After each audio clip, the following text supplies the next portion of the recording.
Hello বন্ধুরা, তোমরা কেমন আছো? আশা করি খুব ভালো আছো। আমিও খুব ভালো আছি। দেখো, আমরা ভোরবেলা বেরিয়ে পড়লাম। কোথায় যাচ্ছি বলো তো? দীঘাতে। এবছর হোলি ইচ্ছা আছে দীঘাতে কাটাবো, তাই হোলির আগের দিন চলে গেলাম আমরা দীঘাতে। ভিডিওটা তোমাদের সাথে শেয়ার করতে একটু লেট হলো, কারণ এডিট করতেও সময় লেগেছে। আর বাড়িতে এসে একটু শরীর খারাপ হয়েছিল, তার কারণে এডিট করে তোমাদের সাথে শেয়ার করতে পারিনি, একটু লেট হলো। দেখো, আমরা এখন চলে আসলাম হাওড়াতে। ইচ্ছা ছিল হাওড়ার থেকে দীঘা অবধি ট্রেনে করে যাওয়ার ইচ্ছা ছিল। 6:45 ট্রেন ছিল, সেটা অনেক লেটে ছিল, 11টার সময়। তাই আমরা লেট না করে 6:30টার বাসে করে আমরা দীঘাতে রওনা হয়ে গেলাম। প্লিজ তোমাদের কেমন লাগছে অবশ্যই বলবে। আমার তো খুব খুব ভালো লাগছে। ছেলের পরীক্ষা শেষ, তাই আমার বর বলছে চলো একটু ঘুরে আসি, তার জন্যই দীঘা ঘুরতে যাওয়া। এই নিয়ে 3বার যাচ্ছি। আমার বিয়ের পর একবার গেছি, আর ছেলেকে নিয়ে 2বার যাচ্ছি। খুব ভালো লাগে, তার কারণেই বারবার মানে একই জায়গাতে যাওয়া। দেখো, আমরা বলতে বলতে চলে আসলাম। এটা কি বলতো, দীঘায় সেই গেটটাই। কার খাট দেখলে ভালো লাগে অবশ্যই বলবে। আমার খুব ভালো লাগছে, খুব আনন্দ লাগছে। দেখো, আর এই দেখো, সে দীঘাতে পুরীর জগন্নাথ মন্দির তৈরি হচ্ছে। এপ্রিল মাসে ওটা উদ্বোধন হবে। এখনও কিছুটা কাজ বাকি আছে, এখনও হয়নি। তাই বাস থেকে তোমাদের সাথে একটু শেয়ার করলাম। আর দেখো, আমরা বাস থেকে নেমে এখন টোটোতে উঠে পড়লাম। এখন আমরা হোটেল দেখব। আর একটা হোটেল মানে এত হোটেল আমরা দেখলাম, সব হোটেল বুকিং, একটা হোটেলও মানে খালি নেই সমুদ্রের পাড়ে।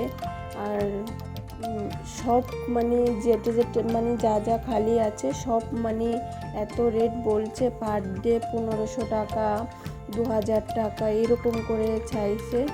তার কারণে আমরা একটু ভিতরের দিকে করে হোটেল নিলাম। এই হোটেলের নাম হচ্ছে নীলাঙ্গন। দেখো, তোমাদের কেমন লাগছে অবশ্যই বলবে। আমরা 2তলায় নিয়েছি। এই রুমটা দেখছিলাম, এই রুমটা দেখে ঠিক মানে আমাদের পছন্দ হচ্ছে না, মানে মনে হচ্ছে গরম হবে। তার কারণে পাশে যে রুমটা ছিল, এসি রুম ছিল, ওটাই নিলাম। পার ডে মানে 1500 টাকা করে।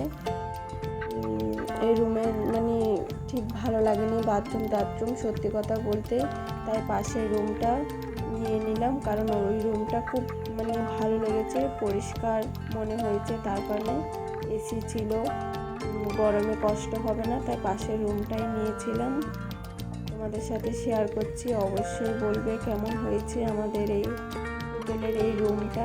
দেখো, এই রুমটা নিলাম। এটা হচ্ছে বাথরুম। দেখো,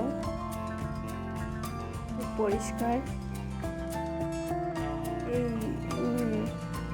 মানে এই হোটেলটার এখন অনেক কাজ বাকি আছে। আমরা 2তলায় আছি, 3তলাতে কাজ হচ্ছে। দেখো, আমার ছেলে খুব খিদা পেয়ে গেছে, ব্যাগে কেক বিস্কুট ছিল, ওই সব নিয়ে বসে পড়লো। আর আমাদের রুমটা কেমন লাগলো অবশ্যই জানাবে। আর এখন এবেলায় আর সমুদ্রের পাড়ে যাব না, এখন রেস্ট করব, মানে ফ্রেশ হয়ে হোটেলে খেতে যাব। খেয়ে দিয়ে এসে রেস্ট করব দুপুরবেলাটা, তারপরে সন্ধ্যার দিকেই আমরা বেরোবো সমুদ্রের পাড়ে। আর এখন আমরা যাচ্ছি হোটেলে খেতে, খেয়ে দিয়ে এসে রেস্ট করে তারপরে যাব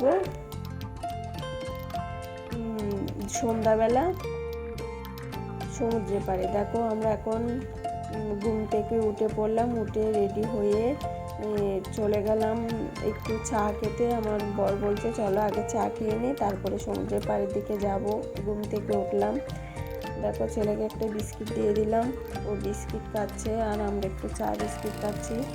আর যেতে যেতে দেখছিলাম এক জায়গায় পরের দিন হোলি, তার কারণে হোলির একটা ফাংশন হচ্ছে, তাই একটু দাঁড়িয়ে দেখলাম। তাই তোমাদের সাথে একটু শেয়ার করলাম, কেমন লাগছে অবশ্যই বলবে।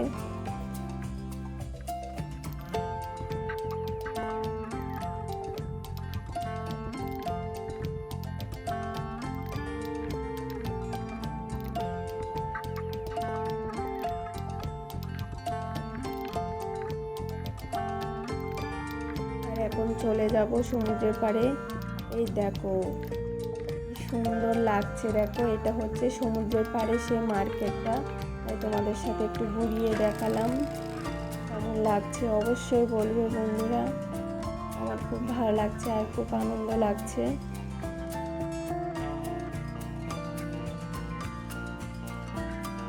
ফাইনালি দেখো এই সমুদ্রের পাড়, কার কার ভালো লাগে অবশ্যই কমেন্টে কিন্তু জানাবে, অবশ্যই বলবে কার কার এই সমুদ্রের পাড়ে আসতে ভালো লাগে। দেখো আমার ইচ্ছা করছে এক্ষুনি নেমে যায়।